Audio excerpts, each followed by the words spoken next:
Acolytes, my Kelermorph and my Iconward. I've just finished applying the last finishing touches to them, so the last bits were varnishing, Blood for the Blood God, and the Dirty Down Rust effect. This guy's got most of the Blood for the Blood God applied to him. Got gloss on things like the visor, gloss varnish matte on the most of the body, and then satin on the armour and the weapons, and then that dirty down rust just really liberally applied to get into all those cracks. In the video I'll go through the painting process, going through things like the zenithal, the oil washes that I've applied to it, the OSL effect, just generally how I've painted them to this finish. This guy's one of my favourite conversions, the Iconward, an old zoanthrope head and some spare Genestealer arms, made to look like some sort of banner that they've constructed. All of them have got this purple wash applied to the back, kind of the idea that the sort of Genestealer cult is rising from their purple shadows. All of them have got a bit of this OSL effect. I've not done it before, so it's a first go. That was a sort of 4-step process to apply to them. And that's about it.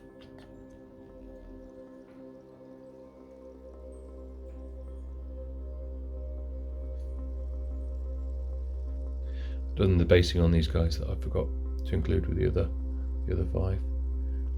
What I've used is some of this red moss and snow mixed with PVA, mushed it all down to give a bit of what will turn out to be quite a muddy effect, and then afterwards I'll add some of that moss in as the flock. What I'm using is this is the red moss. Got it from a garden centre as part of their Christmas range. You can get it online. And the snow, I got it as snow effect for the Tyranids, which I've just put on with PVA glue. I think I ordered 100 grams from this guy. He sent me a kilo of it, kilo strange white powder in the post. The usual black primer, and then mixing in some white to it to start a zenithal. Just about two versions of that, and then eventually dry brushed over it with more and more white, just your standard slapchop method. And then a little bit different, I wanted to have this purple coming from the back of them, so I mixed up some purple wash from the airbrush, from those oils, thinned it a bit, and sprayed it on the back. The idea is that the Genestealer cult coming out from the purple Genestealer shadows.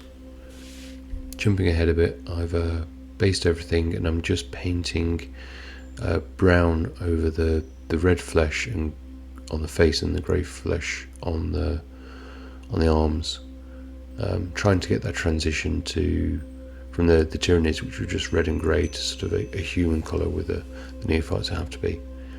This model's been completely based now, and I've done things like apply inks over the metals on the gun to give it that red ball, and try and get a bit of a heat effect on the end of the plasma pistol. So applying the oils now, I'm using a red oil wash, a little bit of brown in it to try and get this for the fleshy colours and for the clothes. I've used AK Interactive streaking grime around the bottom. I've mixed up some of that purple wash to do in the back, and then a mostly black wash but with a little bit of browning it for the rest of the armour and the body. I thought a pure black was too much, and using the AK Interactive grime was just far too brown for what I was after. So there's a little bit of that mixed up. That's the purple going on. Being really slopping this on, not being careful at all with it. It's I'll clean it up later on, but at this stage I'm just trying to get a really big heavy coat down, especially on the base. That snow effect, mixing that up with PVA glue, you can see it's chipped there, and I'm having to rely on the wash to cover it up. I don't think I'll be mixing that snow up with PVA for basing in that way again. So here's the AK Interactive Streak and Grime. Again, very liberal on the base. Getting it up onto the clothes so that it blends in with that. I come back at the very end, mix it down with some white spirits, get a little stubby brush and flick it all around the bottom of the model quite generously. It really ties the muddy base into the model. Here's the black and brown wash for all the armour. Skill in a bottle, as it were. Just being, really liberal with it. I think I try and brush off the gems on the sword and things, but other than that, just getting it everywhere. Across the top there, just trying to get in, make those little detail bits show up well. Trying not to let it pull too much in places where I don't want it to. I'll show the removal of it in a little bit. It does stain the colour of the model a bit. I mean, that's kind of the purpose, to get an overall tint of something as part of the wash. You can remove quite a lot of it. If you want to keep it even cleaner on top, you can do a varnish, especially a gloss varnish before, and then it has trouble staining if you want a cleaner effect. I think I should have done at least a matte varnish on this beforehand. I've noticed a little bit of chipping in some of the places on the models. I think it might have been because it didn't have a varnish layer to protect the paint underneath it before putting this down, especially then when going over with white spirits again to remove it later. Here I'm just trying to soften that purple, blend it in with the black a bit. It doesn't take a lot to get that effect with the black, and done for the oil bit. Now it's coming in and applying, trying to remove it with the cloth. This is just an old t-shirt I've cut up. It's doused with a little bit of white spirits from the other models I've been doing, so it comes off, makes it coming off pretty easy. Trying to avoid the little detail areas with it.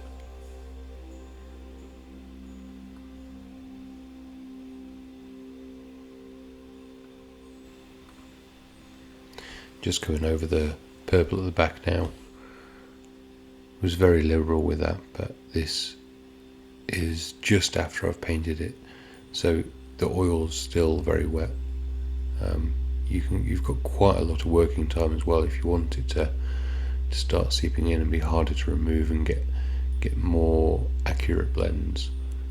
You can let it dry a bit and get a subtler effect, especially if you want to colour the original paint.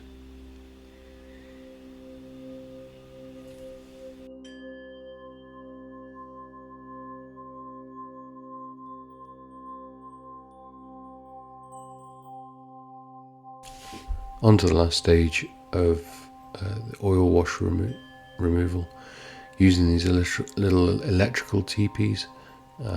They're better than the normal household cotton buds you get, because they're foam, and so they don't leave little hairs over while you're trying to remove them.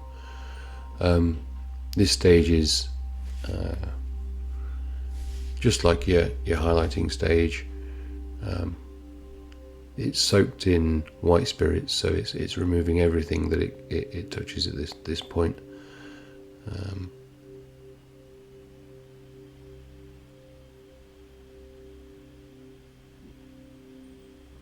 It's questionable whether the previous stages of all the slapchop zenithal highlighting, contrast paints, a little bit of highlighting that I'd done before this, is of value, or whether this process in itself can do everything.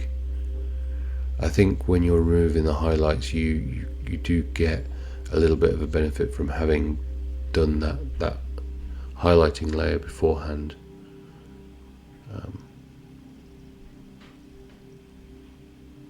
Maybe it's not worth doing on all base troops.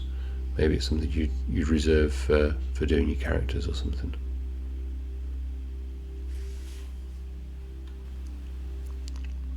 So here's him finished, and these photos with all the highlighting done, and extra detail work. So finally, the OSL. This model air stuff goes on pretty much like an ink and just tints the areas lightly before. The Avalanche Sunset, I'm applying that a little bit more thicker as a first highlight. Pallid Witch Flesh then comes in, that desaturates it a bit. I thought the yellow was a bit bright, and then finally just this edge highlight in the Liquidex Titanium White, just to bring things out. Hope you enjoy the video, and catch you next time.